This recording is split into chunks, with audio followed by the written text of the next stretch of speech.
This is the Aunty and Brain Tumours talk show. It's a show full of informative chat and inspirational messages. The Aunty and Brain Tumours talk show on podcast. Hello, welcome to Aunty and Brain Tumours talk show. I'm your host Claire, and we've got an important mission this month. It is Brain Tumour Awareness Month, and we're shedding light on a crucial issue. Brain tumours claim more lives among children and adults under 40 than any other cancer. Shockingly, only 1% of the national spend on cancer research is allocated to this silent threat.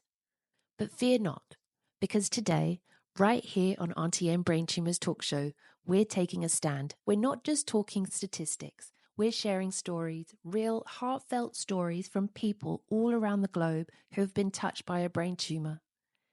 It's time to raise our voices and spread the word. By listening in, you're joining a movement to make a difference. So today, I'll be speaking to Stephanie. Thank you that you're going to share a bit about your mum. You're welcome. Should we go back then? It was 10 years since she's been discharged, so it actually started in 2001. The first time I thought something was wrong was I got up to go to school and my mum had collapsed in the bathroom and she'd hit her head on the toilet seat. I was 10 years old at the time. So obviously as a child, if you haven't been exposed to any bad things, it was just an automatic panic situation, I think. So that was the first time I thought maybe she's not feeling too good. And then over the space of probably 3 months after that, she used to be in bed a lot. We went on holiday and she couldn't really get out of bed. And I was just thinking, this doesn't feel right. Even as a child, like, even as a 10-year-old child, when things are different, don't you? When like things change. Yeah, that must have been really confusing as well. Oh, absolutely. And you do see other members of your family change as well. So obviously she's physically not great. She's in bed a lot. But say for instance, my dad, he was very protective. My nan, my granddad, people around us, they started to change mentally towards me, towards things that we were doing, towards her as well. And you could just feel the dynamic changing. You couldn't, when you're 10 years old, you don't think about bad stuff as much, I don't think. I don't think you maybe consider that there's something seriously wrong. As an adult, you would probably automatically think, oh, we need to get something checked. But as a child, it's just a completely different mindset, I think. I'm guessing having lots of tests, and then they've said to your mum, you have a brain tumour. How did she explain that to you? So this is something that I've been working through in therapy because I didn't know that she was going for any tests. It was completely kept away from me. So I didn't know anything. And I was talking to my therapist about it. And I remember, because my nan used to pick me up from primary school because it was only over the road. So that was normal.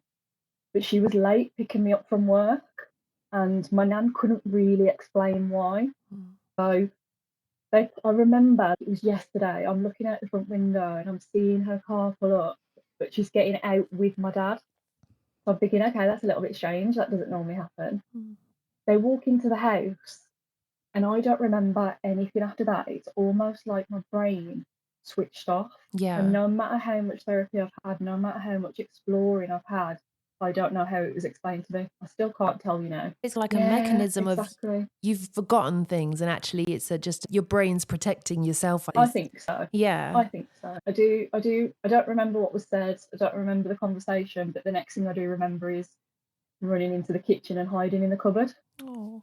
So it's almost like it's gone from not remembering anything to remembering something so vividly. It's almost like I'm still that child in the kitchen cupboard. That's the way I describe it. Your mum had to have surgery. Did you have some sort of like a gap between then, or did she just go straight into hospital? So she had about a month to acclimatise to everything. The doctors did say to her that it was the size of a golf ball, and there was a very high chance that the operation was just going to remove some of it, but then the rest of it would stay there until she passed away almost. So that was the gap. There was a month's gap. where it happened. During the time when she went into hospital, did you go and see her? Yeah, so I was allowed to see her after about a week after the operation, but even a week after, she was still hooked up to everything. She couldn't move, she could just about open her eyes. Mm. I think, again, I don't remember loads about it. It's almost like I've just shut it out. Yeah. And I think I was there for 2 minutes. I spoke to my dad about it really, and he said you shut down and walked away and didn't want to see us. You said all the dynamics changed in the house. Yeah, totally different. So she spent just over a month and a half in hospital in the critical care unit, and then they put her in a different ward. So she was there again for another few weeks. It's just such obviously it's such a major operation to Yeah. have. And this one was a little bit different where they actually cut away her skull. So she had, and like we laugh about it as a family now, but for I think it was about a month, she didn't have a skull on the top of her head, and it was just like dipped down almost like a concave kind of thing. Yeah. But I went and lived with my nan and granddad, so when she was in recovery, I didn't see some of what she was going through at times. Yeah, that does happen where they'll take the skull away and then they'll put something else there in place so that your head shape goes back. It is a very strange situation, but yeah, she's quite stoic about it, which was nice. Mm. Yeah, very weird. When was it you were struggling? It was only when I was about 16, 17 that I started to realise that situation was actually affecting me. It was a thing where I think mental health wasn't spoke about as much during that time. I think if you were to relive it again, Yeah. the support would probably be offered. Yeah. But 2001, 2002, there was no offer of any support No, there at the wouldn't have time. been. No, just sort yourself out. Yeah. They still need to put those Mm, in place so that people immediately at the hospital would be yeah. told, we've got someone for you to speak to, like they do when if you've got cancer. But if you don't have a cancer, you seem to fall out the loop. But hopefully that's something that they're going to try and adjust. When you did get to speak to somebody, Mm. did you find that really helpful? Did you find you had to change to a few people because one wasn't very helpful? Yeah, so it probably took about 4 different therapists to Mm. work out why I was feeling the way I was feeling. I was like really anxious. I was having panic attacks, really bad health anxiety. And it wasn't until third or fourth therapist that they asked me why I was so anxious. And I just kept saying, I think something really bad's going to happen to me, or I think something really bad's going to happen to my family. And that now looking back at it, it makes complete sense that as a 10-year-old, you think life's really nice, and then all of a sudden it becomes really fragile. I think that was when we realised actually we probably should be working on the basis of making life feel a bit better than what it felt at the time. You've all gone through a trauma. All of you have gone through a Yeah. trauma. And yeah, it does take time for Mm, some people may bounce back really easily, but there's not. I had so much therapy and I went to so many different ones mm, because the first one felt pointless. I didn't feel like they mm. were hearing me, as if they didn't believe me. And then eventually I met someone that would understand and then ended up doing cognitive therapy about it. So I think it's good that you I think carried that's a on really looking. good point.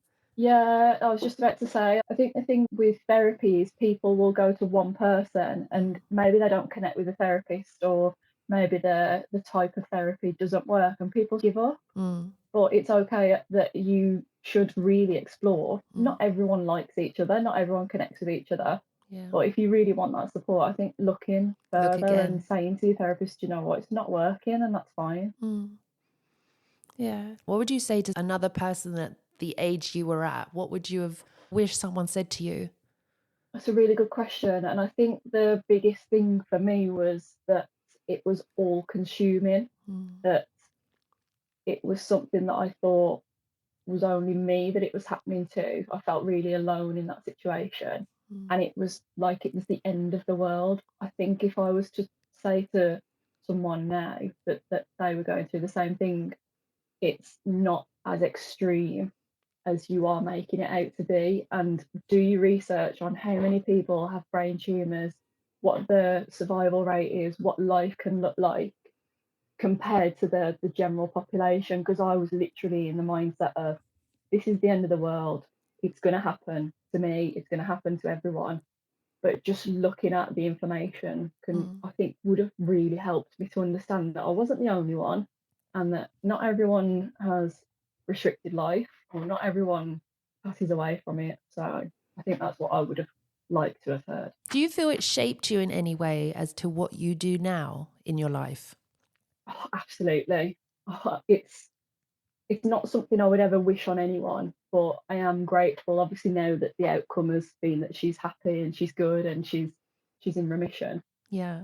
But I do think I am grateful for learning those experiences, because I don't know what I would have been like if it hadn't have happened. I can't obviously have a crystal ball to say what would have happened, but I do think I'm very empathetic towards people.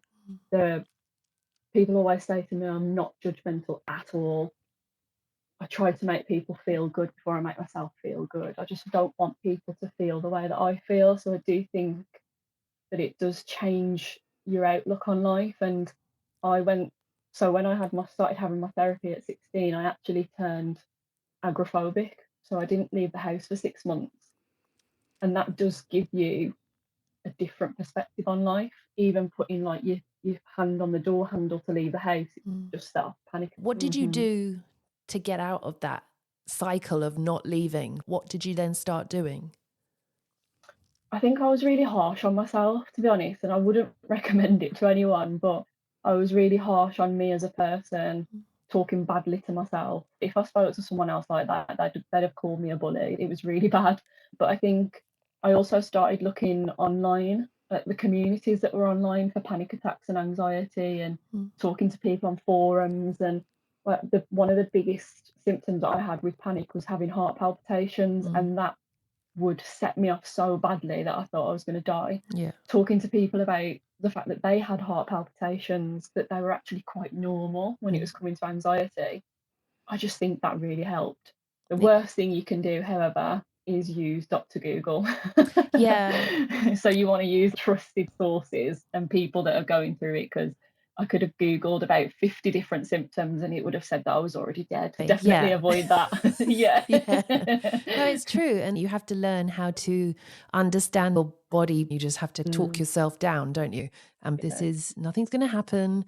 It's just a panic attack. Like I used to say, oh, it's an adrenaline rush. That's how I tell myself, this is not a panic attack. You're not going to die. It's just an adrenaline rush and it's going to go away. Yeah. So, and you just, and it doesn't just go away in 5 seconds, but you're like, it's going to go, it's going to go. I think building knowledge on that is really important. So I've done a lot of research around like reputable things, and actually physiologically the body goes through the same thing during a panic attack as when you're excited. So there's no difference. So if there's no difference, then actually physiologically you're safe. I think just building your knowledge on that is really important. I don't want to go back to that place of not being able to leave the house. I actually want to live. I actually want to go and do things. I want to go and meet people. So I use it as a motivational tool more than anything. Yeah. Thank you so much for sharing and being a part of Brain Tumour Awareness Month. Thank you, Claire. I really appreciate it. Hopefully, like you say, it helps people. It will. Thank you, and thanks. Bye. This is the Aunty and Brain Tumours talk show. It's a show full of informative chat and inspirational messages. The Aunty and Brain Tumours talk show on podcast.